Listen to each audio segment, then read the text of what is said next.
here, especially with the Dazzle. You have a good amount of synergy with the minus armor combination, but I'm not sure if SF is going to be valuable enough to go in the first one too. Only because it's Radiant side, would it really be possible? And Claire, is that you?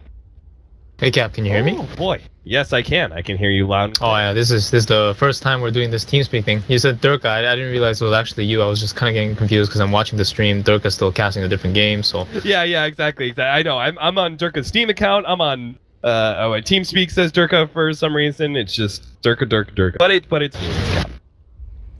Yeah, sounds like a mess back there. You alright? Yeah. It's just been a little hectic. It's just like the defense going on too long. And apparently the admins, they told the teams at a time, like, hey, we're probably going to have an half-hour delay.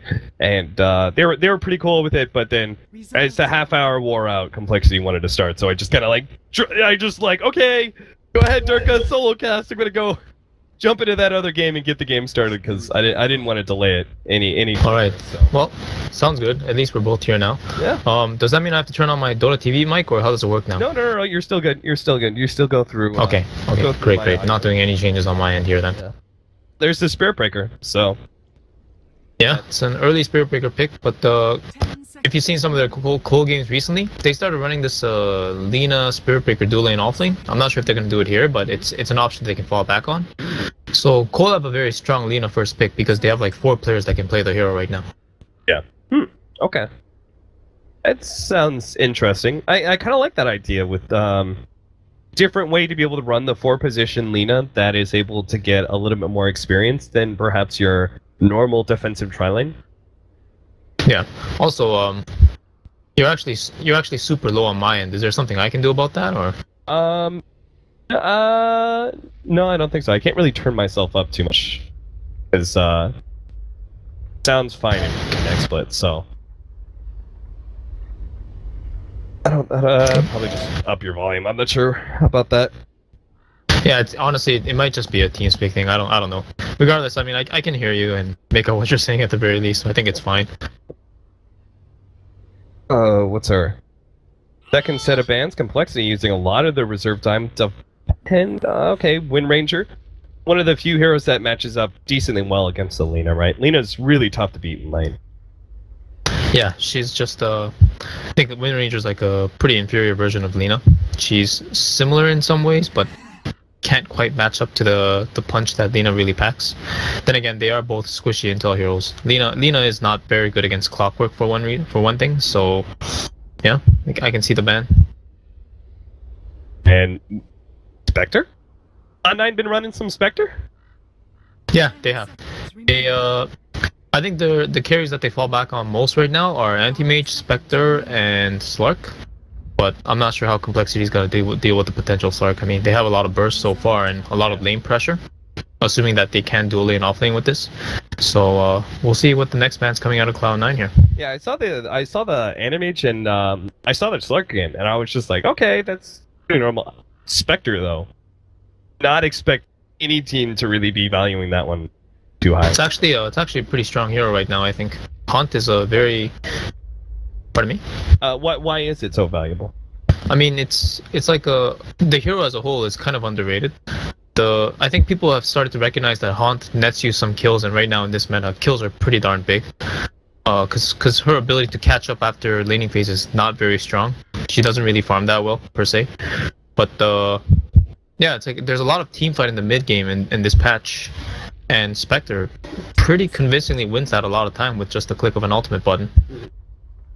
Now, what about, we still have a pretty big carry left in the pool, and I feel like he's probably one of the more powerful carries, the Phantom Lancer, for both sides here. Both sides have their carry. Is it valuable enough to pick it up here in the 3-4 before the enemy can, or do you feel like PL is not as valued highly in... I mean, we talked about this before. You feel like the Europeans are running a Phantom Lancer a little bit better than North America right now. Yeah, the NA teams have definitely started losing faith. I mean, honestly, look at this game is a good example. Like, you would think PL is good against Cloud9's lineup, and on paper, PL's actually really good against heroes like Shadow Fiend. Clockwork does nothing to him, and Dazzle, to an extent, can't really apply pressure to appeal in the mid game. But these three heroes have the ability to close out a game early after like a clock initiation and a team fight. They can always get like 1 or 2 towers. And now another hero that comes into the question where PL is not really good against the Ember Spirit. Once he gets a Battle Fury or 2, Sleight of Fist kills all the illusions and pretty much kills his team as well in the process. So yeah, it's in the NA scene, PL has definitely fallen from its grace. Cloud9, what else can they combo here with? Because they've got this minus armor bit. I was talking about before you came in here, the second pick potential Radiant side SF, and I said, you know, it would only be second pick essentially because it was Radiant side, because it would be so valuable in that position, and it does have the synergy with the Dazzle. Cloud9 do get the opportunity to third pick it here, but how much minus armor do you really think you can go for? Because I feel like the Slardar combination with SF actually works really nicely against the Ember Spirit as well. It is always nice to have more negative armor, but Slurrer doesn't really fit the vision of the one position hero in this meta. Yeah. I think we also touched upon it the other day too, but remember how Fire ran the offlane Slurrer on Mu, and it really does belong in the offlane right now. And I'm sure in the future, depending on the changes to the patches, Slaughter might even be ran as a mid man. But as a hard carry right now, you know, just you need some sort of ability to either take over a fight Spectre style, or you need to be able to split push AMPL style. And Slaughter's not too exceptional on that front. Yeah. Alright, so the 4 position Earthshaker is the choice for Cloud9, leaving their carry for last. Ember Spirit is most likely going to be our mid here, right? But it's got to be a little scary going into an SF as well as now the Earthshaker. The roaming potential. Actually, honestly, yeah, I don't know. I don't know if the Ember's going to be mid. Yeah. It's like Ember versus SF is a very hard matchup for Ember. Ever since the Raze got the 25 damage bust, pardon me. And the changes to the mid as a whole, yeah, there's the real mid hero there, Templar Assassin, probably one of the best heroes in this patch right now. But yeah, Ember in general is just, it's not that good against SF anymore. You can't stop him from farming his stacks. His shield gets rubbed off by 2 Razes at any point in the lane, and it's just overall difficult, I feel, for the Ember. Alright, so that actually makes a lot more sense, Templar Assassin versus the SF as a mid matchup. Complexity. Reserve time. Now just, yeah, coL's lineup right now is really greedy. The thing is, Cloud9's lineup, if you look at it as a whole so far, they don't have that much damage, which is why coL can kind of get away with this, not to mention the fact that TA is extremely resilient to instantaneous damage, and Cloud9 has a whole bunch of that coming out of ES and Shadow Fiend. But yeah, strategically, I'd say coL is favor them right now, but their lineup is definitely really greedy, and they can get punished very hard in the early game if Cloud9 play their cards correctly. Scar going to be banned away by Complexity. We have the Bloodseeker. Funny how those almost sort of like cheesy carries end up as the last bans for so many dude. that I watch, just because it's like that's the meta right now. Bloodseeker, last pick Huskar, you're just like, oh god, what? Oh, our draft isn't meant to deal with that at all. So Cloud9 still need to decide what their carry is going to be. Complexity still need a nice hard 5 position. Babysit that Ember Spirit. Yeah, just waiting on it for now. I wouldn't be surprised a Rubik for Complexity, honestly. I feel like you've got a decent steal. I thought they were going to pick it instead of the TA, honestly. Yeah. And there it is, that's the Slark.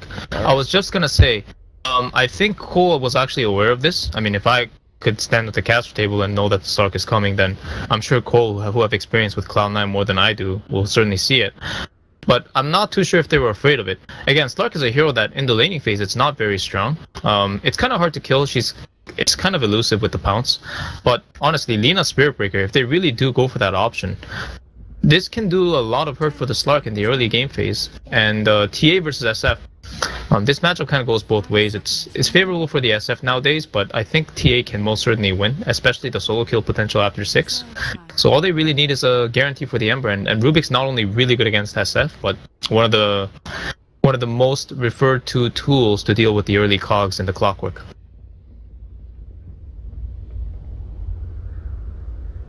Change anything for the Rubik support pickup for Complexity, the Slark? I mean, he is one of those supports who can't really defend himself against the Slark, but I still see a lot of value, especially... Actually, you know what? Yeah, now that you mention it though, Rubik is probably one of the worst supports in the game against Slark. Yeah. Straight up. Like, when Slark goes on a Rubik actually can't do anything. It's just all these single target spells. Even if you get them off, you can Dark Pact. Yeah, there it is, the Winter Wyvern. Again, much less presence in the early game, I think, because Winter Wyvern just has Arctic Burn, and 50 seconds later he can use it again, but it's not that much pressure for a Clockwork. I think Clockwork's going to actually have a really easy time in this lane, but I really wonder how they're going to do it, because the Slark getting free farm might be kind of scary for them. This Slark has a lot of good pick-off potential this game. Claire, just real quickly, are you able to check there? There seems to be a lot of static from your mic, a lot of background noise.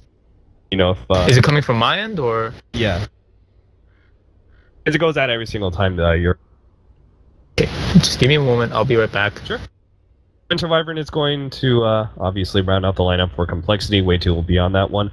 See, Ritsu Slark Brax is going to be taking the mid SF. So we'll see how the seconds remaining. aggro dual lane that Clairvoyance was talking about earlier, the Spirit Breaker Alina, if that's still going to be run by complexity against this matchup, because it seems pretty dangerous with the Slark being able to go forward, hit that pounce. You have the, I mean, the Spirit Breaker is the one who's targeted, right? He's obviously going to be tanky enough and has enough armor. He'll be okay, but Swindle already thrown some shots over to Ritsu, who's played so much Slark lately. Like every single time I watch a Cloud9 game, Slark or Animage, Slark, Slark, Slark, Animage, Slark. He did recently have that Luna game though.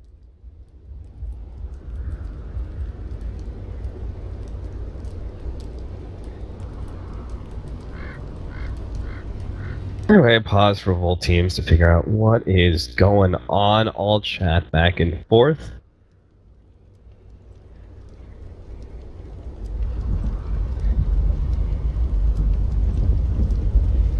Hey Dirk, I was about to call you Dirk. Sorry, Cap. Is it any better now? It's still there, but I think it's... Okay. The static, correct? Yeah. Okay. Okay, so I was just kind of talking to myself earlier. Does Complexity still run the aggro dual lane that you were talking about, Spirit Breaker and Lina, against this defensive tri-lane of Earthshaker, Slark, and Dazzle?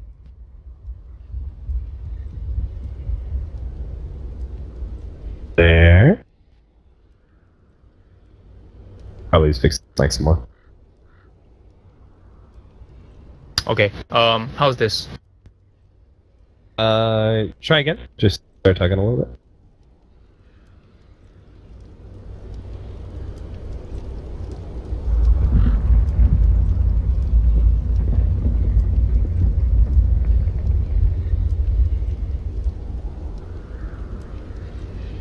Anyway. Alright, so we'll wait out the...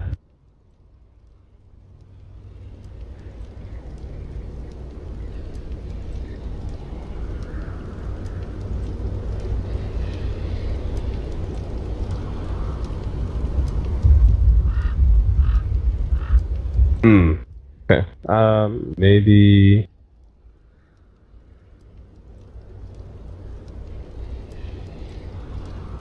Alright, so we're probably going to switch servers here. A little bit too much static.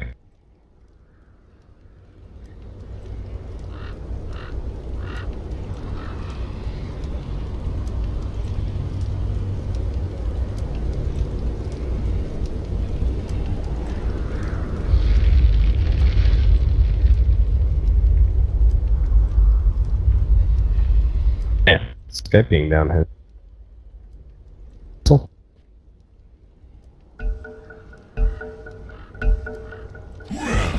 Bless your soul.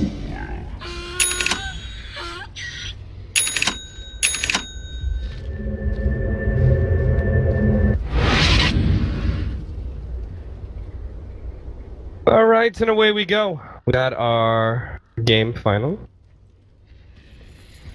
We're already seeing the early start out here with the offlaner and support both TPing out to lane. Z-Freak trying to get that early ward down, but will not be able to do it.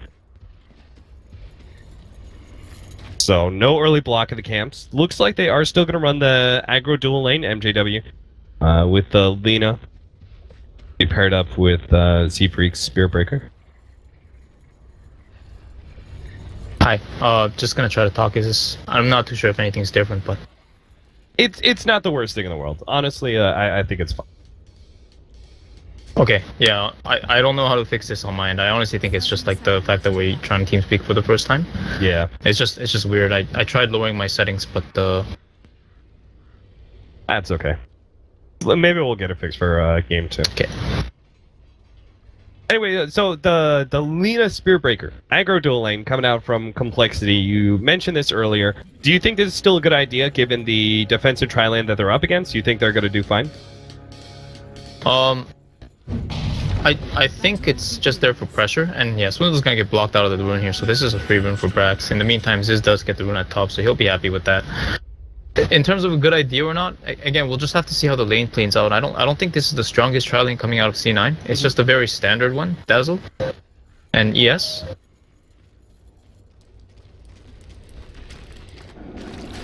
And so our mid matchup, we're going to be one of the more important ones to keep our eyes on. Templar Assassin actually going for the first level of side blades. And this is going to mean take a lot of potential harassment. Is this standard now for Templar Assassins? I've heard of some builds that go for the side blades first. Yeah, it is. Max out it's the standard now. Right? Yeah. Every TA, I mean, I know all TAs in North America will do it for sure now. I don't know about the European or the Chinese TAs, but yeah. Even against SF, which used to be, like, against SF and Storm, you could do refraction, or people thought, but no, it's just side blade just happens to be better most of the time. I do want to say, without the bounty rune, though, you really might want to go refraction. Yeah, I felt like it was a little bit more matchup necessary, and then add in the fact that he's not going to get that really fast level 2. Off of the first couple of creeps due to a lack of bounty rune.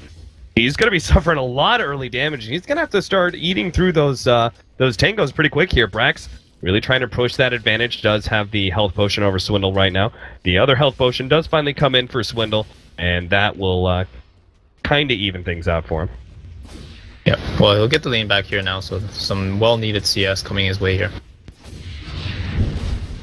Our bottom lane seems to have got the creep equilibrium to their favor. It's pushing into the tower, but at the same time, they were unable to be able to get the early ward on the block, and 1437 stacked it up, and he's going to be able to pull. So this is going to be a lot of denied experience for this dual lane, which they do kind of need to get Z-Freak to level 2 as soon as possible, so he has that kind of offensive power, and maybe even the option to roam into that middle lane.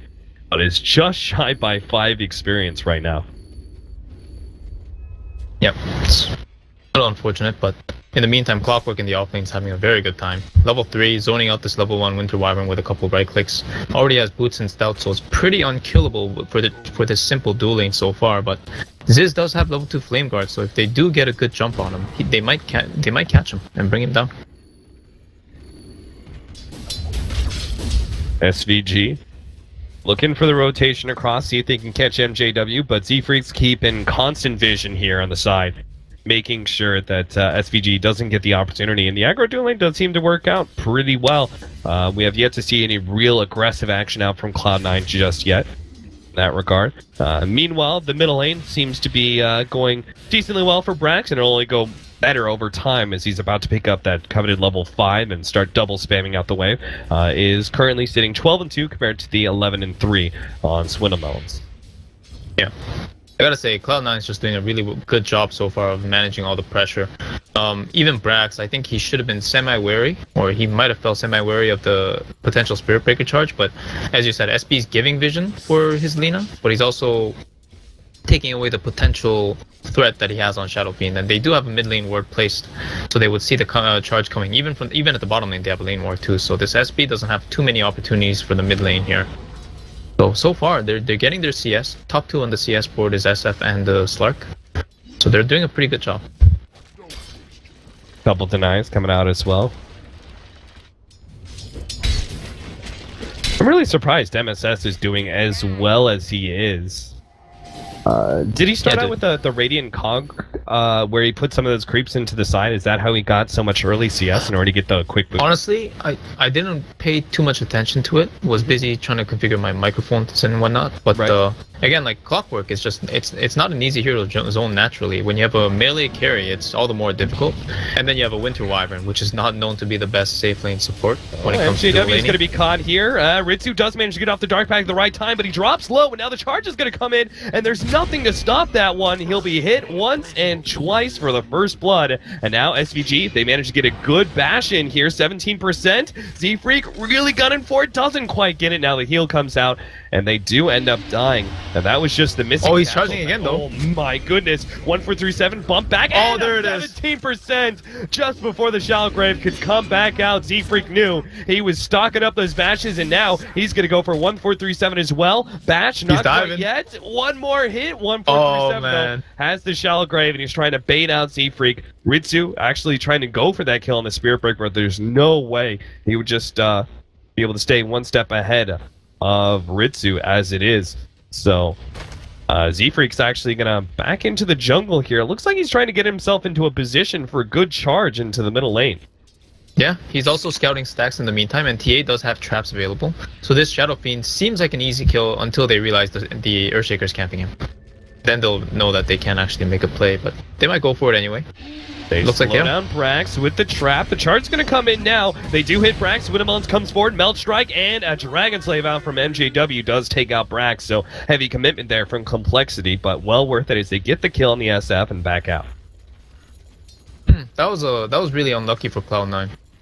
SVG was like scouting the whole area and just stacking that one time and missed the charge. Again, I guess it's credit to Z-Freak as well for coming from such a nice angle. It's always terrible to be charged or arrowed from that angle from the Radiant side where you can't see anything coming. You're not going to sit in the woods the whole time, and it's just a really easy point of initiation for them. So well done by Complexity for taking full advantage of that. But in the meantime, Clockwork camping top rune, I figured he'd be 6 by now. I guess he was busy just hovering around and try to help mid for an instant until he realized that he didn't get anything or he can't really get a follow-up catch. So he'll be looking for that level 6 as soon as possible. There's an Invis rune to help him on his travels as well. Yeah, maybe he can use that to get a pick off on Swindle, though they do know about it thanks to this ward. So Swindle's probably just going to play real safe while the Clockwork is off map. Pops it now out of vision and starts rotating in. Swindlemon's not wanting to push forward at all, but may just get a little too greedy. Refraction is out for now. And MSS get about going for it. They do have the Earthshaker ready to go. Are they going to wait out the Refraction? It almost looks like I know. I don't think they need to wait. I think they just go. I don't think so either. They could just make the jump, and they've got plenty of damage, I think. Swinema does. Oh, wow. He's now going to be able to get his bottle, starts healing up, has another Refraction ready to go. I can't believe they didn't make the jump there.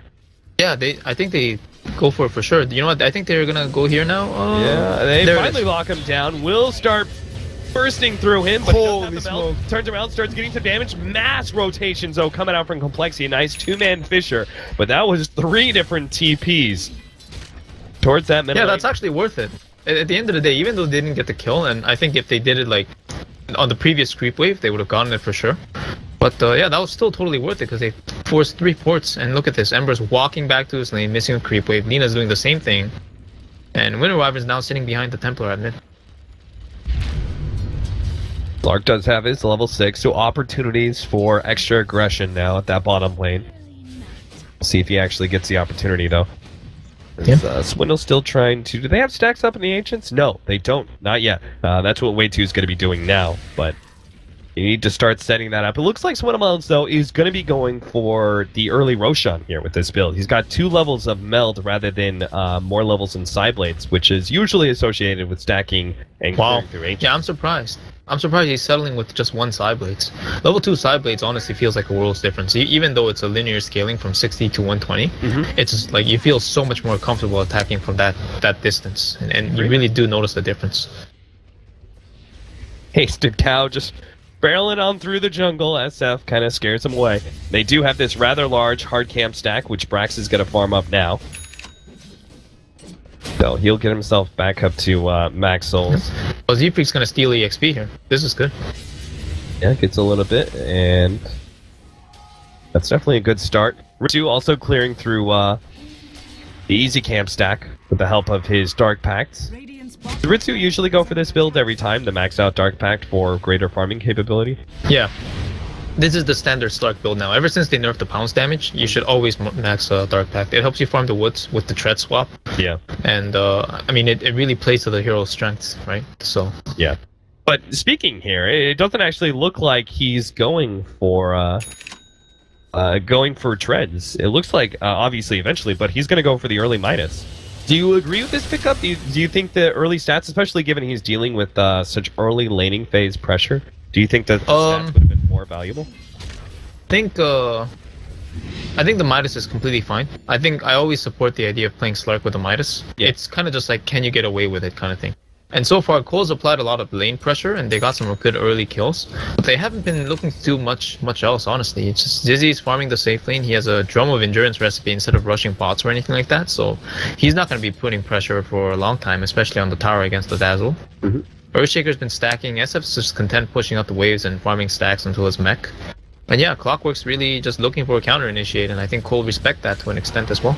So it looks like they're shaping up to a quiet game where they can macro up both sides and get their first set of items before they really rotate to do something. Charge coming in. Uh-oh. And he picks up the double damage, steals it away from Brax. Oh, and MSS, he didn't bother going for that at all, did he? He could have. Do you think they could have burst down? It's so honestly, it's tough. It's actually very tough. The thing with Spirit Breaker against Clock is, while Clock shuts down Spirit Breaker the way he does to like every other strength melee hero type of thing, Spirit Breaker is an exceptionally tanky hero. And coL already did have the Winter Wyvern and Lina in position to start walking over. So I think it was kind of a wise/safe call on MSS's part. But I do think they could have bursted him down with like 2 level 4 raises. Oh, he's trying to bank on the 17%, but he will be caught by MSS, who's waiting all this time inside of the jungle. They're actually going to go for Z-Freak here, continuing to press forward. Light Strike Array misses, but an Echo Slam finishes him off. Now MJW's going to get caught as well. Nice 2-man pickup for Cloud9, turning things around and shutting down that aggro duel lane. That was a really critical echo there. If they didn't get that echo kill, I'm not even sure if they could have followed up on the Lina kill, because the pounce would have been committed to finish off the Spirit Breaker. Really, really nice echo. I'm surprised he's got the levels that he has, but then again, he's been sitting on the safe lane to soaking a lot of EXP. Got a lot of the stack EXP as well from Brax. And he was mid when Brax was dead, so yeah. Really good levels on SVG. This guy as a whole is impressing a lot of people, I believe. Yeah, both him and Ritsu have been obviously 2 of the biggest North American standouts. New blood, now. yep. Yeah. Youngins, as they call them. Charge Is he in. aware of this? Z-Freak just scouting some vision of where MSS is rotating around. 1437 does get brought a bit low, as you said, from the Ember Spirit, but just a shallow grave TP out. Can't really stop that. Of course, you have to chain in to even do that damage in the first place. There will be a time, though, when Embers stop doing that and like really actively pay attention to the TP. SVG hoping to be able to deny himself to Roshan, gets into the pit. Dragon Slave comes out, he's brought low enough, and a Winter's Curse tried to stop him before he got to Roshan, but Roshan just takes that opportunity to almost finish him off. Winter Wyvern, though, gets the kill thanks to that Winter's Curse. Oh! Yeah. I wish I could rewind that. Yeah, for a second there, I was just like, oh, Roshan killed him, but it's because the Winter's Curse, actually, then he gives the kill over to the Winter Wyvern. Yeah. So smart. Was it that or Arctic Burn, though? I don't know. I don't know, but do you think Winter's Curse works that way? Where even applying to Roshan? Radiant's top tower. I mean, it has to. I mean, when your teammates kill you, it doesn't deny you, right? So yeah, I guess it has to. I'm just surprised because it could have been Arctic Burn, but yeah, I guess it's more of the factor. Does it apply to Rosh? Can he be affected by Winter's Curse? And I can't see why not. I mean, yeah, that was actually, looking back, that was a really nice Winter's Curse. Yeah, it has an animation too, so, and they're going into blind spot in the pit. I mean, it's kind of obvious what he was going to do for sure, but yeah, overall, way too. Having that awareness, using that ultimate. Again, these supports are just getting such high levels early, and it's making a huge impact on the game.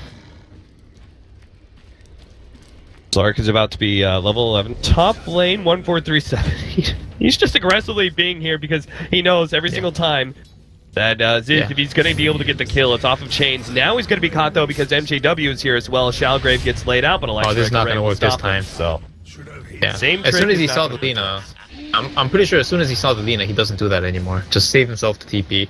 Because he can port back into the lane after. I'm not even sure if he wants to because there's no tier 1 anymore, but nice play by coL. Charge out to the bottom lane, but too new. Brax farming up some stacks. He has a mech. Pretty farmed, I would say. Behind the TA and net worth, though. You know, in the past, you would never see this where an SF gets behind on net worth against an enemy mid. But the ancient stacks change that. Oh, Echo Z-Freak. Slam. They're just going to be able to burst down Z-Freak. Nice pickup. SVG, once again, putting a stop to the Spirit Breaker. Excellent rotations. Winnow will take the opportunity to snag that bounty rune, but doesn't make up for the fact their lost comrade, Z-Freak, down for another 20 seconds. Yeah, honestly, I think coL looked at the map and said, okay, we have traps up and we have vision in XXX those places. And I think they felt too confident without an observer ward because observers just weren't giving the vision to the Earthshake or anybody. Oh, this and here's another case. Winter's Clockwork's Curse, gonna hook counter. shot goes in, managed to grab MJW, SVG just barely managed to get off the fissure, now the shallow grave save, and he may be good, but at the left-hand side, Ziz does finally reveal his invis rune to be able to get the pick off on the SF. Rax is down, 1-4-3-7, not going to make it out, and Chase catches him just in time. Well played by Ziz. Yeah, Ziz actually made a really big play there. There's a lot of embers that don't realize you can cast spells in transition of his Fire Remnant when he's doing his jump. I think he chained as he was jumping through the Slark. What gave him vision in the first place. That was just a good heads-up play by Ziz and coL as a whole. I thought they were walking in blind and they were kind of scared, but I think Swindle had the right idea. Whoever made the call saying, okay, I want everybody else to rotate here and pressure their woods, because all 5 of them showed up very fast and they sniped the SF right away as well. Yeah. Really nice job by them. That invis rune meant everything, and Ziz now has drums plus boots of travel, so he can continue to really split push very aggressively while still potentially being there for those team fights. And without a Blink Dagger on Earthshaker, it's very unlikely that they ever kill this Ember Spirit now. When he's split pushing so aggressively and has a Remnant out to be able to jump back to, the chances of them being able to chain stun him and take him from 100 to 0 is very unlikely. Yeah, honestly, you said it perfectly, man. They have no catch for this Ember this game, and the SF went mech as a first item, so his ability to scale and transitions got set back pretty significantly. Well, I don't know, with an Ember having such a decent game like this, I mean, he's only got 6k net worth at 16 minutes. This is typically how Ember starts farming, because once they get their bots, they start split pushing like crazy, and their farm exponentially increases with a battle period. Not to the same level as an Anti-Mage, but yeah, to a similar extent. Because of their ability to just aggressively push and run them back and bots elsewhere. So, yeah, this is not looking good for C9 right now, with TA being at the top of the net worth and Roshan being in a potential always for the dire side. They have to do something. Yeah, but I'm not sure if their heroes can. They have that maxed out meld ready to go, and they wait much longer. It will be a Desolator. Twin-a-meld, that means they just take it all the quicker. So, I honestly not sure. Unless Cloud9 just really timed their smoke perfectly, I don't see how they managed to catch. Yeah, honestly, man, I don't know. Slark's about to finish the Shadow Blade. He actually just finished it. But just given the amount of vision, they have no vision of their own woods, which is where coL is dominating. And MSS has the awareness, and yeah, Roshan is definitely their next play. But can they even stop it? I just don't know.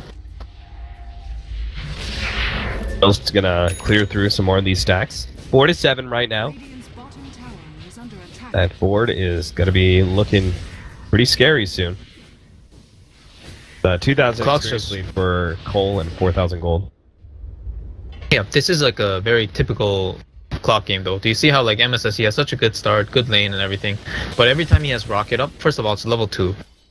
It doesn't hit creeps that hard, it doesn't hit heroes that hard at this point either. Yeah. And he's only scouting with it. He's just trying to keep vision on the Roche Pit because they have no other ways to scout it. And I'm going to hold that thought because Brax at the top lane is playing very aggressive. It's a bit of damage, but no real response from Complexity. They still have that Winter's Curse ready to go, but I think they just didn't SP's charging bottom. Is he really going to go into this? He's going to run kind of into Ritsu, so he'll just start trailing the Spirit Breaker on his way back. Sees that the charge is cancelled, and the bait is a fail, so... Oh, Did Ritsu stop giving vision? Because if he had vision on the SP, I think he could have just hooked the SP, and that would have been a well-needed kill there. Again, MSS's game here is just getting hindered so much. He's not farming anything. He's not getting any kills. He's 1-0-2, but you can just look at his net worth. He's he's below the net worth of the Spirit Breaker that was playing 4th position in the off lane. Yeah. This it happens to Clockworks all the time where they just get their blade mail by like 20 minutes, and at that point you might as well have just like 4 staff or something. Finally the smoke is coming out. Again, with their heroes, can they really force a tower with this farm disadvantage? We'll have to find out in due time. Dwindle has a Desolator now. He is so strong. Yeah, he's been clearing through these stacks so quickly, even now trying to take the Radiant stack. Oh, this is the snipe here. They will be able to instantly take away that refraction. He's underneath the counter ward as well, so there's no reprieve whatsoever. That counter ward fighting about, and that is a huge pick off. 60 seconds till the Templar Assassin is back up. Not enough for Cloud9 to take any real big objective, but they have just kind of stalled up what was the inevitable Roshan for complexity. Yeah, that was a really well needed pick off actually. They can I was about to say they can force top tower out of this. They can't force mid because Wyvern's already in position and it's really easy to rotate heroes mid in general. Top is kind of isolated, but it does have the Ember Remnant presence there, so it's kind of hard too. But yeah, you see how Cap, like they took a huge kill on the most farmed hero on the map, and they're not really making anything out of it. Yeah, it goes to show you their position, how locked they are in, or bound they are by their own picks as well as their position in the game. Yeah, the best they could really do was like have the Slark run out into the enemy jungle and try and find an additional pick off and just kind of like go pick off into pick off, and maybe then with enough pick offs they would find an opening, but he didn't get anything. Delina was able to back up in time and finish up the Eul Scepter. And now we're right back to where we were just a couple minutes more. Sure, Cloud9 got a small little net worth jump, but it's still the same predicament, which is Complexity will take Roshan. They have this really powerful Templar Assassin with Blink and Desolator, and an Ember Spirit that is about to finish up Battle Fury in a short period of time. This is just going to be mid-game domination for Complexity with this Aegis into a pretty good mid to late game position with the TA and Ember. Yeah, this is a Cloud9 plays style very often, where they just want to drag out the game and have Ritsu farm and maybe Brax keeping up depending on his hero, and just play for the high ground type of thing. But honestly, I'm still very, I doubt their potential late game. Honestly, just this TA will like 1-2 shot so many heroes that I'm not sure if they're gonna survive to that point. They're pressuring the bottom tower now, and finally I think Cloud9 can get their first tower of this game here. But they'll have to follow up, because if Complexity does this right, they can either force base with the Aegis and force TPs, or they can just go mid and get even more.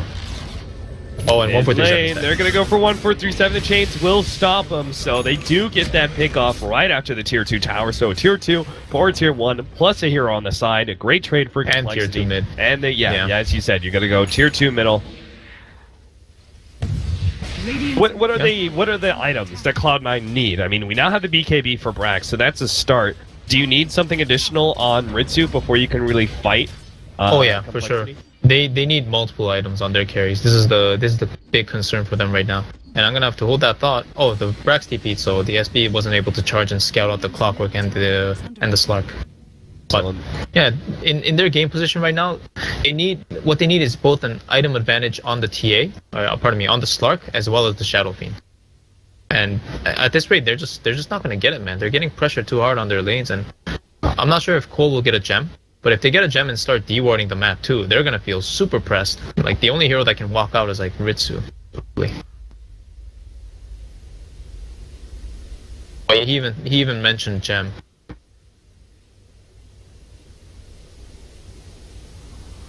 Gem's gonna be a problem for Cloud9 for them to play their game. Yeah. Just continue to lock down the vision. I've been kind of looking at it for Complexity. The very aggressive, like the traps are all over the place that Swindle has set up, and they actually offer so much vision. Yeah, it's actually ridiculous. TA is such a good hero this patch. It's just like Ancients and Roshan just make this hero like super tier. It's just great. Wait, how do they see the sentry? Yeah, they picked up. Yeah, they have gem on way too. Actually, this is crunch time for Cloud9 here.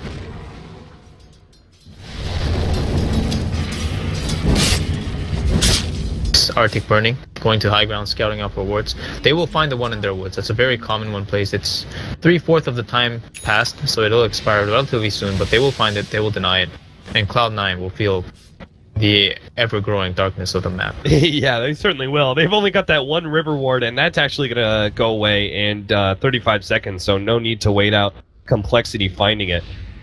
Yeah. It's just looking worse and worse all across the map. Meanwhile, you take a look at the dire side vision, and they just have like kind of aggressive vision plus traps everywhere, and then you have a Spirit Breaker who's always kind of like scouting out these heroes. Radiant's top Like he doesn't even complete the charge. Like 90% of the times he's just been like charging, getting as much vision as possible until he needs to cancel the charge, and then that's it. Just gains a whole lot of information essentially. They're looking No, to try and lock I'm not down. sure. I think I was casting with Durka the other day, Yeah. watching some of the monkey business games. Yeah. So I initially doubted how Mumiender plays this 2-1-4 clockwork, where he actually maxes rocket flare every game. Yeah. But I'm starting to wonder if that's actually the correct way to play clock now. And I'm gonna have to. Oh man, 1-4-3-7. He just got annihilated. He just got deleted off the map. Holy smokes! All that physical damage from Melons just pops them. And I kind of agree with you. I mean, just the way your item progression slows Yeah, look down. at this clock. He's so sad right now. Like Yeah. 23 minutes in, after having such a good lane, he's level 9. He doesn't have max rocket flare, which is kind of okay, but you really want it so you can push lanes faster, get more vision with the 14-second cooldown. But really, it's just like you're just so sad. The way I see Mumiender play the clockwork nowadays, like he always dies in the off lane. He plays so hyper aggressive, just dies multiple times to the point where it looks like a feed. Yeah. But he always gets it back because he forced these, like he made it, like engraved this idea to this enemy where it's like, okay, this guy's just gonna die if he runs into us again. And he forces these fights that once he just gets one fight that's good for him, he gets like 3 levels and catches back completely. And then he has this max rocket that can spam to push out waves and get intel hero snipes and stuff like that. I don't know. It might be the correct way of playing clockwork, and MSS has not been playing this bad at all. But I feel like the presence of what a clockwork got compared to what a clockwork did this game, compared to what he had in the early game, it definitely seems underwhelming. But he's been playing this pretty well, of course. Tazzle's trying to work towards Medallion. SVG just needs to... Oh, no, give it to him, Ritsu. He'll get it through Tickle. Blink Dagger is coming in. Maybe that's the turnaround, but it's still going to be rough with Way 2. If he can finish up a mobility item of his own, they still have that counter initiation whenever the Earthshaker jumps in. And because they have a melee carry, the Earthshaker is going to jump in. You just throw down that Winter's Curse, you're very likely to catch the Clockwork and probably the Slark as well, so... Charge at top, 1437. I'm sure he's aware. Yeah, he knows it's They're coming. going for him though. We'll be able to catch up. 1-for-37, turns around, pops to Shallow Grave. Now MSS actually gets a really good hook shot and locks down 2 with the Blade Mail. They don't want to fight him, so they'll just give up on that one. Brax actually pops his ultimate, and this delays a lot of the damage to Swindle. And turn around and go for 1-for-37. Does get that 1 kill. And Way 2, well, it gets off the ultimate onto Brax. It doesn't look like they're going to be able to stop this one. He just gets 3 shots so quickly. 2 from Swindle. Ritsu comes in from the side, goes through Way 2, Cold Embrace, saving things. Echo Slam gets laid out from SJB. And now that's the opening that they desperately needed. Echo Slam, actually MJW will go down. The Fisher, not quite enough. MSS now try to battery assault, take away. Rocket turnaround, couldn't quite get it. Z-Freak lives just a little bit longer, and SVG will go down to the right clicks on Swindle Melons. Ritsu comes in, will be able to one-shot that Spirit Breaker and back out safely. That Echo Slam, I mean, that was starting to look like Complexity were just going to be able to push uphill right after the kill on Brax, but that Echo Slam turned things around dramatically enough that Cloud9 will keep their Tier 3 tower from any pressure. Yeah, I guess you can never really count out an Earthshaker with a Blink Dagger. Just the way he turns fights this patch is crazy, but SVG, I can't give enough credit to this guy. He honestly does this every game, whatever hero he's on. Like his positioning and patience is really something to be commended every time. But I think Swindle, I thought he was in danger, but the Shadow Blade was just expiring, so I can understand why Ritsu decided to back off. Yeah. But honestly, despite the nice comeback towards the end there from Cloud9, they still lost that fight. And we can already see it in the net worth too. TA's still ahead, Ember's still sort of ahead. And the team fights, it's not like the team fights will get better for Cloud9. Brax has a mech and a BKB. He's not going to be a presence in these fights anymore. He can get an ulti off and that might be good, but TA got BKB first item after the Deso Blink. So he's going to nullify all the damage coming out of the SF, and to an extent Slark. Okay, still in the SF. Oh, the Clockwork is dead. Maybe? Is he? No. Push back. The charge is still going to catch him, though. MSS, unless he, like, hook shots away, Z-Freak's going to finish him off with the ultimate. So that's a free kill there. 1437. Also maybe going to go down a little bit more. Shalgrave goes off just in time.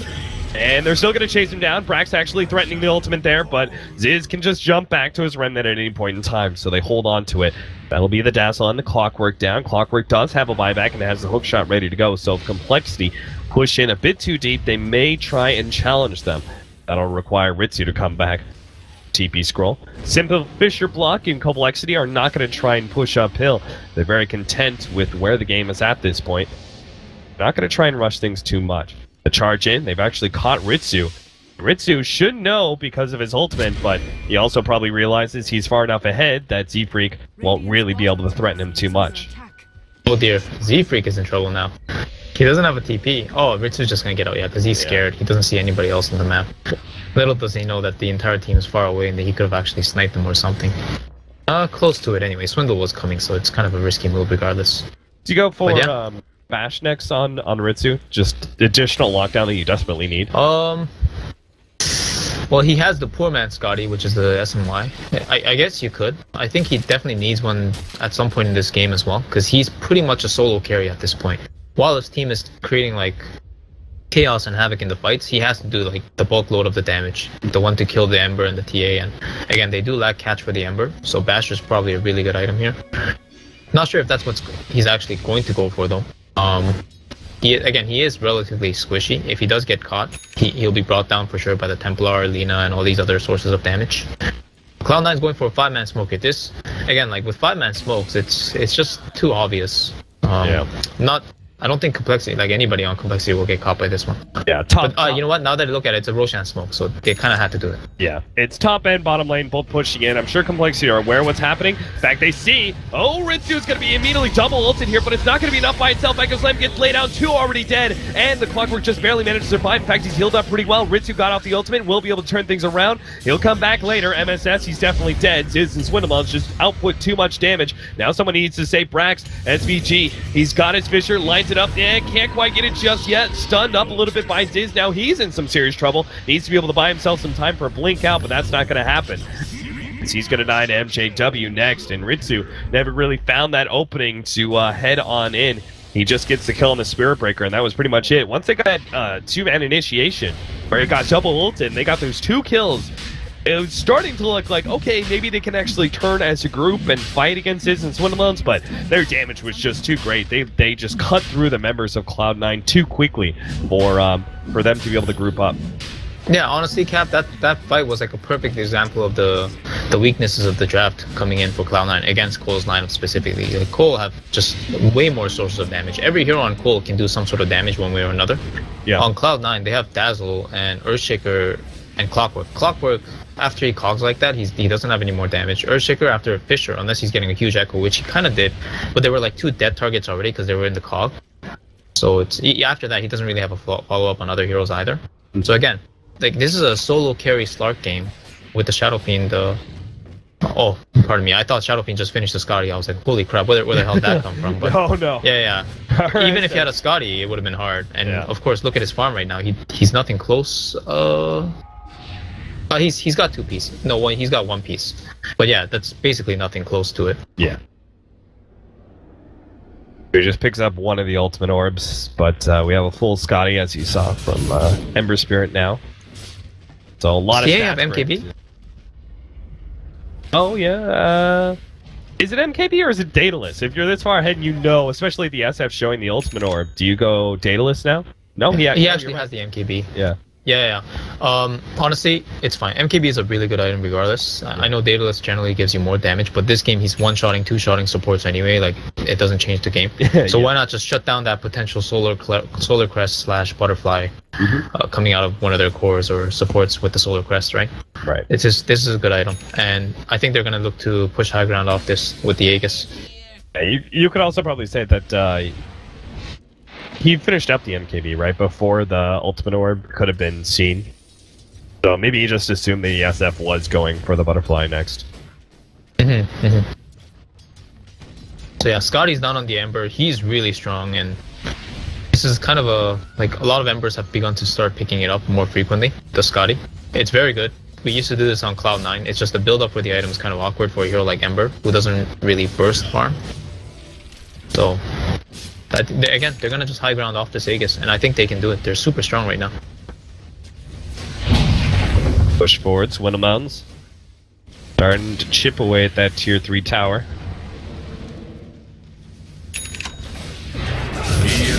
Asher now for the Slark, but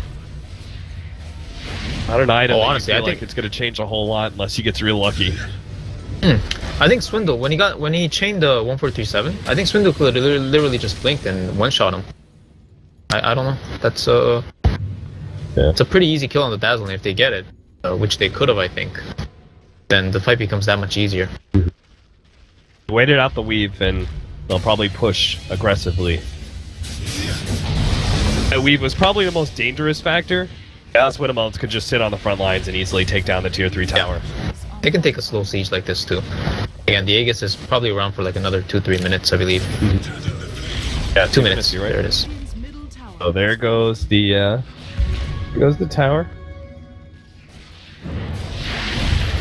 Ritsu's saying, I can't hold. I'm just gonna get a better position, try to go from back behind the lines.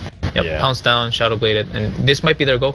Dang it, he got spotted out though, so he has to be careful now. Yeah, Warden counter ward situation. Now, Complexity are like, okay, we know exactly. We have a whole entire area surrounded in counter wards, so we're just going to finish up this melee rack. MSS goes in, actually bumps back Swinamons, but they charge into the side, going for Ritsu, who managed to pounce himself away, but still gets caught by Ultimate 1 and Ultimate 2. Ultimate 3 to finish him off. Laguna Blade will finish him, and he's going to have to be forced into a buyback here, especially with Brax dropping lower all the time, but I think Ritsu at the same time doesn't see an endgame scenario if he buys back. Now, 1437, oh, Shalgrave forced out. Now he buys back. Ritsu hoping to be able to find that opening, but Complexity very I think coL clean. can stay, honestly. Yeah, I'm pretty sure they're just gonna stay. Yeah. Dual Scepter combination, MSS gets off the blade mail, but he will end up going down. Ritsu managed to finish off the Lina at the very least. Now turns to go on to Swinamons, who popped his BKB, and Ritsu knows he has to back himself up. Pounce over, slowed down. Ziz is actually going to be able to get the chains onto Ritsu. Has a Dark Pack in a second, but he's just going to take too much damage, and with him down now for 90 seconds, that's got to be the GG. Game. Second Raft's going down with 1437, graving himself nicely there, but not really enough to hold their base. Swindle didn't even lose the Aegis, and he'll probably just full heal from the Aegis effect. And there is GG. Again, they just got outpicked and outstratted, honestly. If the SF loses the lane this game, which he sort of did because he got behind on farm, even though he played the lane well, they have no follow-up because Slark can't pressure towers, and with Dazzle Earthshaker, they're not going to rotate to get kills for the Clockwork either. And just how Complexity controlled the offlane, took the initial tower, and then just kept map pressure from there on. It was done well enough to take over, and Ziz, as you can see, 9-0 and 6, applied the correct amount of pressure, got the solo kills he needed, and they took the game in a standard and a methodical approach. Well played by Complexity. See if they can take it in a 2-0 here. We're going to have a short break. Hype is back too, so we'll probably jump over there, and we'll be back with game number 2.